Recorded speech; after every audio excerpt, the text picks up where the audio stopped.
He's coming. Yes, ma'am. So that doesn't make him absent. His party is represented. Sir कौन से factor है महाराष्ट्र में और UP में जो कि आपको लगता है कि सीटें वहाँ पे जो इन्हीं के कम हो गई, कौन से फैक्टर वहाँ पे चलेगा यूपी एंड महाराष्ट्र में? क्योंकि महाराष्ट्र में बताया गया तो मराठा रिजर्वेशन था। यूपी का मुझे मालूम नहीं, पर महाराष्ट्र के कैंपेन जो थी इसमें लोगों में नरेंद्र मोदी जी के बारे में नाराजगी बहुत थी।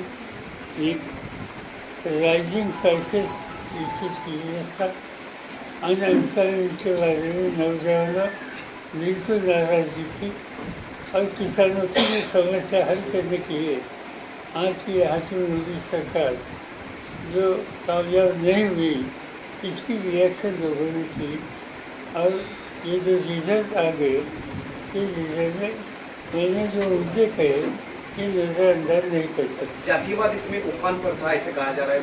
महाराष्ट्र में मराठा कम्युनिटी का जो जरांगे ने जो आंदोलन किया है उसका कारीगर रहा है। मुझे मालूम है, ऐसा हमने देखा नहीं।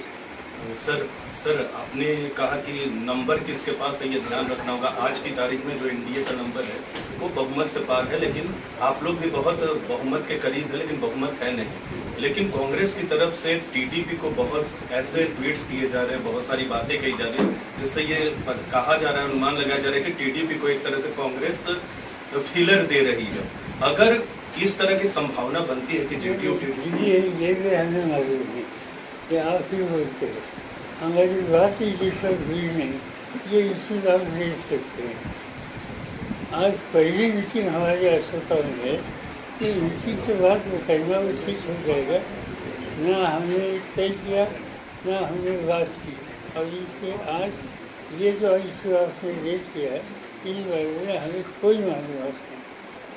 सर मराठीमध्ये सर तुम्ही जसं सुरुवात केली की आज पहिली बैठक होते, सत्ता स्थापनेच्या म्हणजे अगदी काहीसा आकडा कमी आहे, दावा करणार आहात किंवा तशा पद्धतीनं काय तुमचं वैयक्तिक याबद्दल मत काय? वैयक्तिक मत याचं माझं महत्त्वाचं नाही, तिचं कलेक्टिव्ह मत काय आहे की आमची मीटिंग झाल्याच्या नंतर सांगता येईल। जो काही आमचा निर्णय होईल ती विचारधारा होईल ही सामूहिक होईल आणि सामूहिक डिस्कशन हमारे आजच्या मीटिंगमध्ये व्हावं अशी अपेक्षा। सर पण याला लागूनच तुम्ही ज्येष्ठ आहात सगळ्यांपेक्षा आणि ह्या सगळ्यांना जोडण्यामध्ये देखील खूप मोठा रोल तुमचा राहिला होता। तुम्ही जर पुढे जर याला जायचं असेल तर मग काय नेमकं या सगळ्यांबाबतीत देखील सांगणार, या सगळ्या गोष्टी तुमचा मोठा राहिला होता? मी सांगणार नाही आता, आमच्या मीटिंगमध्ये डिस्कशन व्यवसायाच्या साक्षीचं मनस्थिती काय आहे ही लक्षात घेऊनच पुढे आम्ही एकत्रित ठरवू, व्यक्तिगत तिथं कोणी निर्णय होणार आहे। मधल्या काळात काही इंडिया आघाडीचे व्यक्ती जे आहेत ते नाराज आहेत अशा पद्धतीच्या चर्चा होत्या, खास करून ममता बॅनर्जींच्यावरती चर्चा होती की सर्व मंडळी आजच्या बैठकीला संध्याकाळी असणार आहे। मला माहिती कोण हजर राहणार नाही। आमच्या दिवशी माझी काल चर्चा झाली होती, त्या नाराज आहेत असं अजिबात झाली नाही।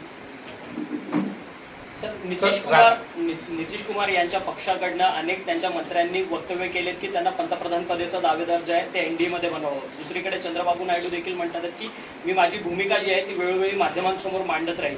खरं तर आता इंडिया अलायन्सकडनं ह्या सगळ्या दोन्ही नेत्यांकडे पॉलिटिकल बार्गेनिंग काही करण्यात येणार का, काय चर्चा? संध्याकाळी कदाचित तुम्हाला आम्ही ब्रीफिंग करू त्यावेळी याचा अंदाज येईल। सर महाराष्ट्रात खास करून ज्या जागा कमी झाल्या, मराठवाडा असेल या सगळ्या, तुम्हाला असं वैयक्तिक वाटतंय की तिथं मराठा आरक्षण या सगळ्याचा मोठा फटका बसला, कारण मराठवाड्यात खास करून 6 जागा पडल्या? मला काही तो इश्यू असं वाटत नव्हतं। लोकांच्या नाराजगीची, या सरकारच्या संबंधीची नाराजगी, महागाईचा प्रश्न, अनएम्प्लॉयमेंटचा इश्यू, हे इश्यू अतिशय महत्त्वाचे आहेत। साहेब बीड असो काही मतदारसंघामध्ये जातीय तणावाची परिस्थिती आता दिलं 2दा। सर एक छोटासा सवाल सर राष्ट्रवादीबद्दल खास करून चिन्ह गेलं, पक्ष विभागला गेला, मात्र अजित पवार यांच्या फायद्याचं फक्त नुकसान जास्त झालं असं वाटतंय, त्यांना तर कुठंच फायदा झालेला दिसला नाही। तुम्हाला काय वाटतं, त्यांना काय मिळालं नाही? की त्यांच्याबद्दलची काय स्थिती आहे हा प्रश्न त्यांना विचारा, मला त्या संबंधीची भाषा करायची काही कारण नाही। Wire बघा.